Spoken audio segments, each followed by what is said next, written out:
Antonio Guterres, Secretary General of the United Nations, Excellencies, heads of delegations, members of delegations, ladies and gentlemen.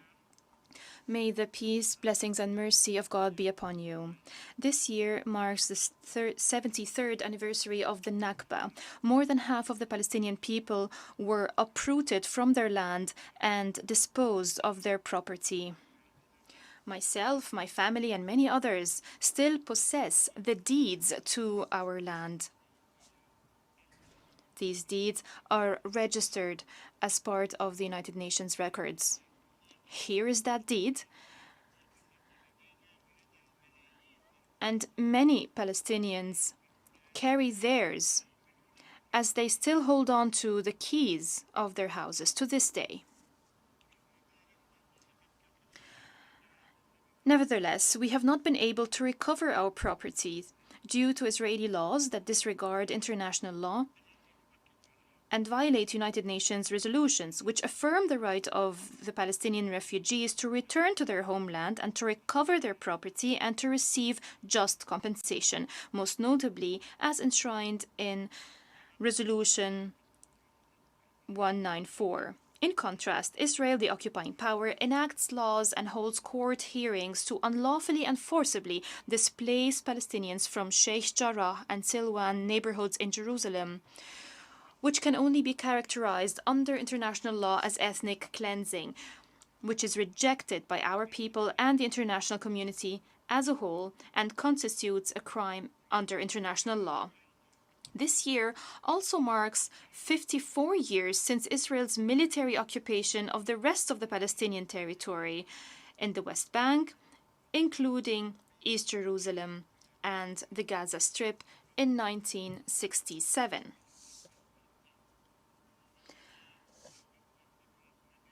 This occupation persists despite having concluded a declaration of principles known as the Oslo Accord to achieve peace and mutual recognition with Israel in 1993, while we remained committed to all of its elements to this day and agreed to every call and initiative to achieve a political solution on the basis of international legitimacy, including the 2002 Arab Peace Initiative and the 2003 Quartet Roadmap, Israel has not honored its obligations under the signed agreements and has evaded participating in peace initiatives and instead pursued its expansionist colonial enterprise, destroying the prospect of a political settlement based on the two-state solution. To those who claim that there is no Palestinian partner for peace, to those claiming that we're missing opportunities just for the sake of it, I challenge them to demonstrate that we have rejected even once a genuine and serious initiative to achieve peace. And I accept the judgment of the world in this regard. Ladies and gentlemen, does the Israeli occupying power believe that it can elude its responsibility for the crime of uprooting more than half of the Palestinian people from their land and for committing numerous massacres, killing and maiming thousands of Palestinians in 1948 in Balad el-Sheikh, Deir Yassin, Abu Shusha, Tantura, Ain Zaytun, Qibya, and other places?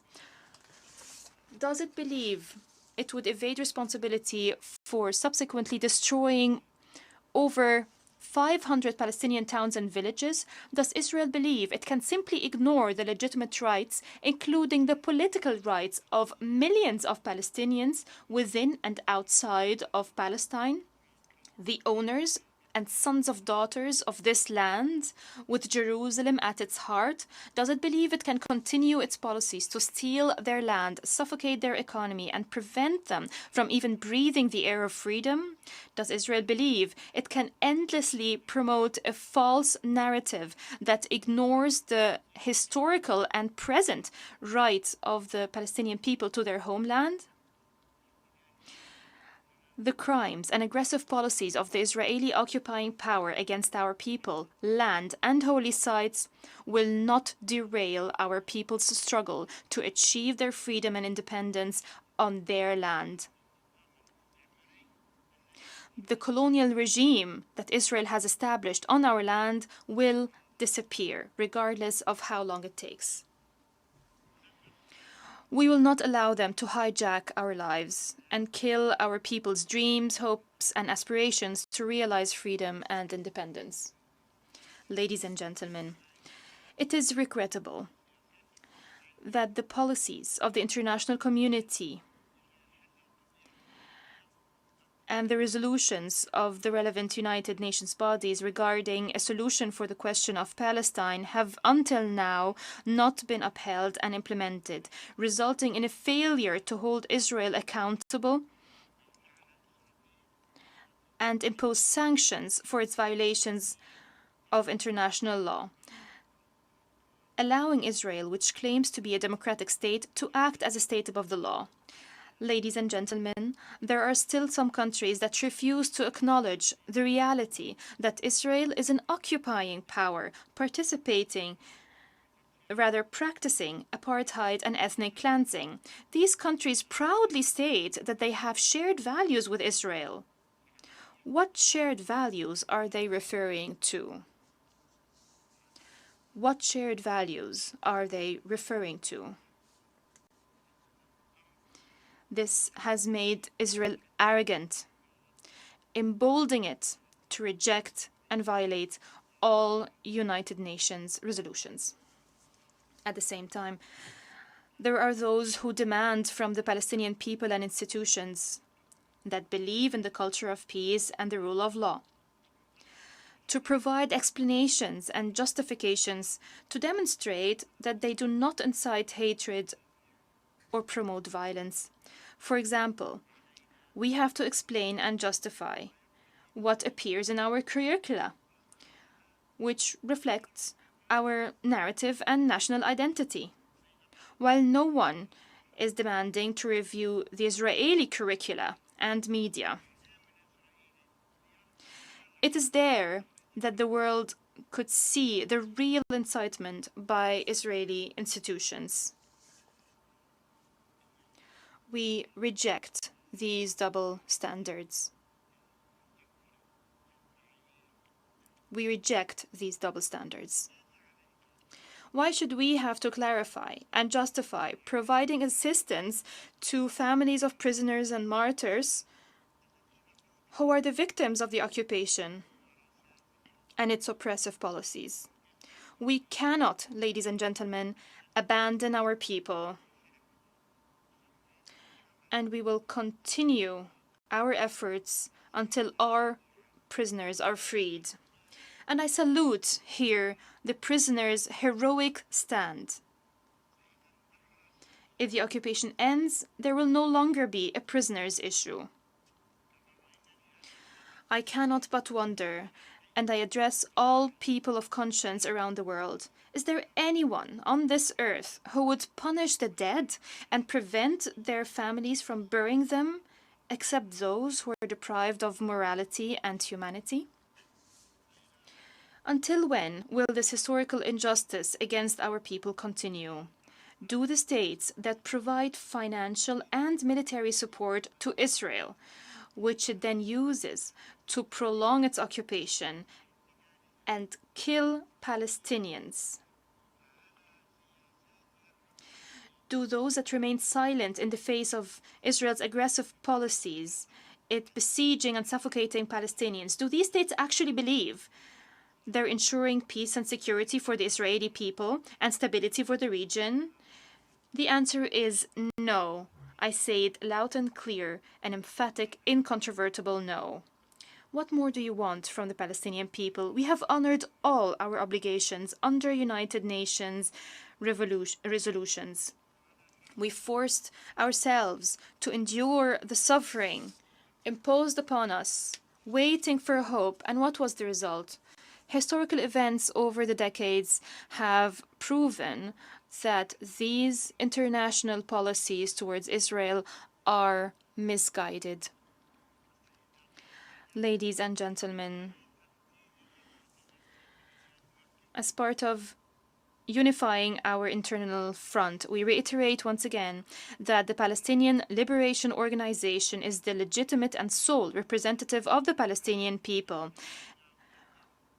We stress that we are committed to the unity of our people and our land, committed to holding legislative, presidential, and national council elections as soon as holding such elections in Jerusalem is guaranteed as per signed agreements. We call on the international community to help us bring pressure to bear upon the occupying power to ensure these elections are held in Jerusalem, as it is inconceivable that we remain unable to hold elections. And let me state here once again, we did not cancel the elections, but we only postponed them as we could not hold them in Jerusalem. Until this situation is addressed, we will continue to work on creating the necessary conditions to form a successful national unity government, so that we can assist our people everywhere, so that we can implement reconstruction plans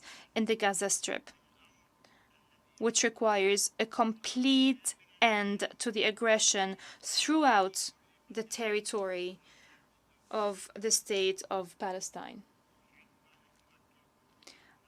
I'm glad to reaffirm that the coming months will witness the holding of municipal elections in accordance with the law, and elections for all unions and universities are already underway. Ladies and gentlemen,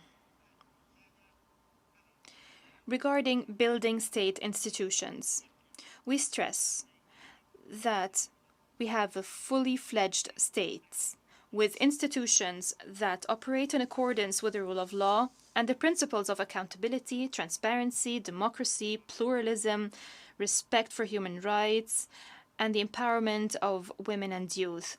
We have acceded to more than 115 legal instruments and international organizations committed to upholding our people's rights and strengthening our legislation and regulations, including those pertaining to human rights. We will continue our efforts to accede to what remains of the 500 international organizations acknowledged by the United Nations. We have taken the initiative of working jointly with human rights organizations and civil society organizations in Palestine to preserve these national accomplishments and to improve the work of our institutions on the basis of the rule of law.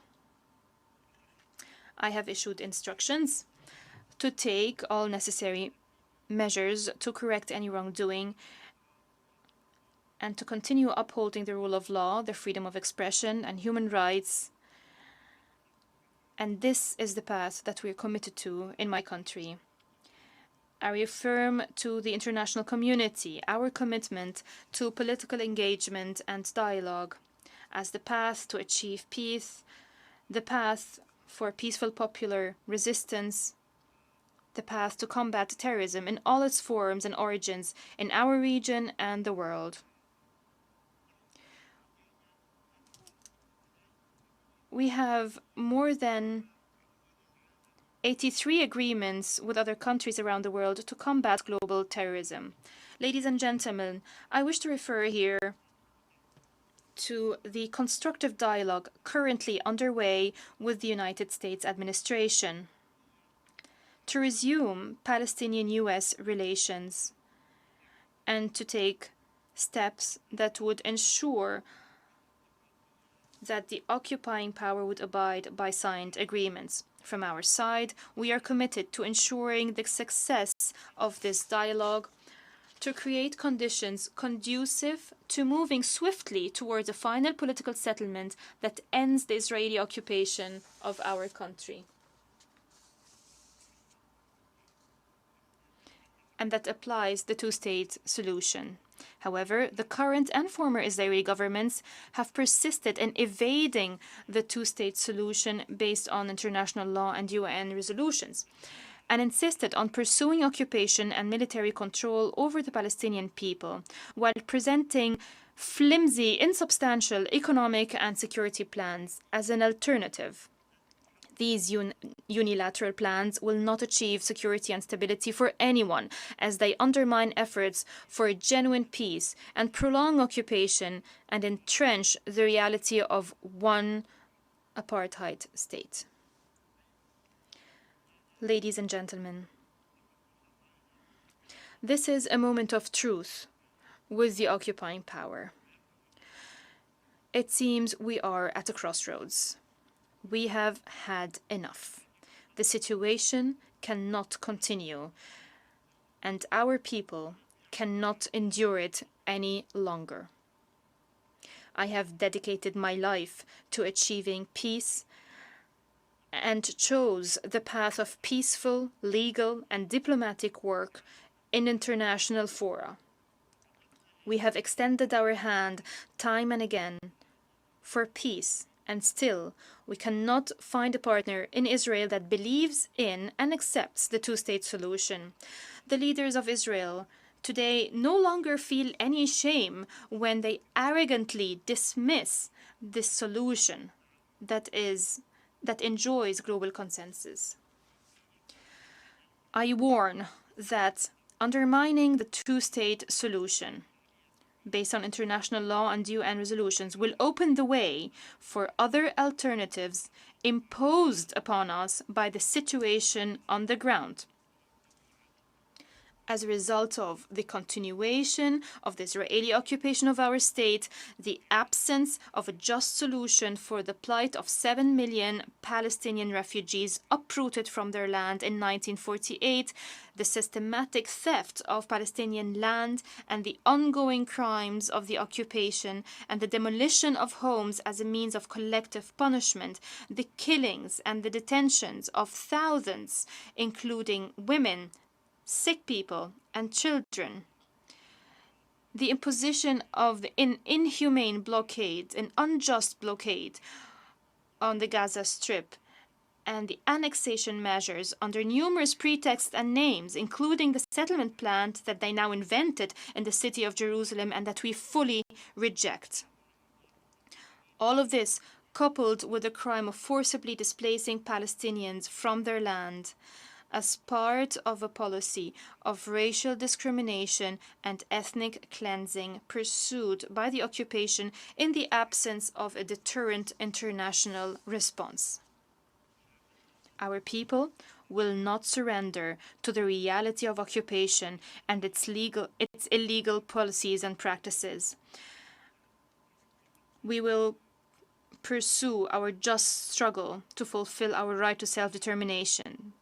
And options are available, including returning to a solution based on the partition plan of Resolution 181 of 1947, which gives the State of Palestine 44% of the land, double the territories that we ended up with after 1967.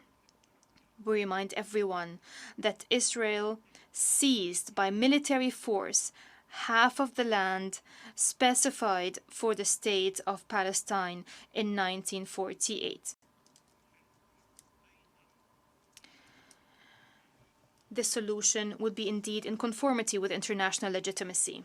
If the Israeli occupation authorities continue to entrench the reality of one apartheid state, as is happening today, our Palestinian people and the entire world will not tolerate such a situation, and circumstances on the ground will inevitably impose equal and full political rights for all on the land of historical Palestine within one state. In all cases, Israel has to choose. These are the options, and Israel has to choose. Ladies and gentlemen, international law stipulates the right to a free and dignified life and calls on states to take the necessary measures to protect and secure this right, as protection constitutes an indispensable and decisive element for the maintenance of peace, security, stability, and development. In this regard, I call on the Secretary General, Antonio Guterres, to work on the basis of relevant United Nations resolutions on protection, including the resolution adopted during the General Assembly Emergency Special Summit held in June 2018, entitled Uniting for Peace. I call upon the Secretary General to take all the necessary steps towards developing an international mechanism for protection as foreseen in his report of August 2018, and I call upon him to activate this mechanism on the borders of the occupied state of Palestine, including East Jerusalem, to avail our people of international protection, the borders of 1967. In parallel and in accordance with the aforementioned resolution, I call upon the Secretary General to convene an international peace conference in line with the internationally recognized terms of reference and UN resolutions and the Arab Peace Initiative, and under the sole auspices of the Middle East Quartet. Ladies and gentlemen, to ensure that our initiative is time-bound, we give Israel, the occupying power, 1 year to withdraw from the Palestinian territories it occupied in 1967, including East Jerusalem, and we are ready to work throughout this year on the delineation of borders and solving all final status issues under the auspices of the International Quartet and in accordance with UN resolutions. If this is not achieved, why maintain recognition of Israel based on the 1967 borders? Why maintain this recognition?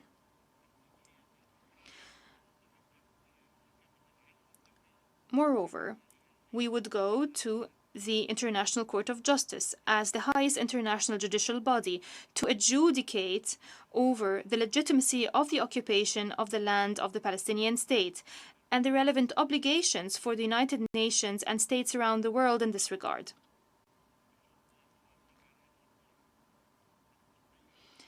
All parties will have to abide by the verdict of the court. Colonialism, occupation, and apartheid are prohibited under international law, and they are crimes that must be confronted, a structure that needs to be dismantled. The international community's support for this initiative, consistent with international law and United Nations resolutions, may save the region from a grim, unknown fate. We all have a chance to live in peace and security, to have good neighborly relations, to live each in their own state, and delaying the implementation of these steps will keep the region in a situation of turmoil and instability with dire consequences. Do the leaders of Israel dream of maintaining their occupation forever? Do they want this occupation to last forever? Ladies and gentlemen, why should Palestinians continue living either under Israel's racist occupation or as refugees in neighboring countries? Are there no other alternatives? Freedom, for instance? Palestinians everywhere are creative, innovative, hardworking, dynamic people, and the entire world can testify to that. Palestinians deserve to live free in their homeland. From this podium, I call on the sons and daughters of Palestine everywhere around the world to continue their peaceful and popular struggle that has shown the true image of the valiant Palestinian people striving for freedom and independence by resisting occupation and apartheid.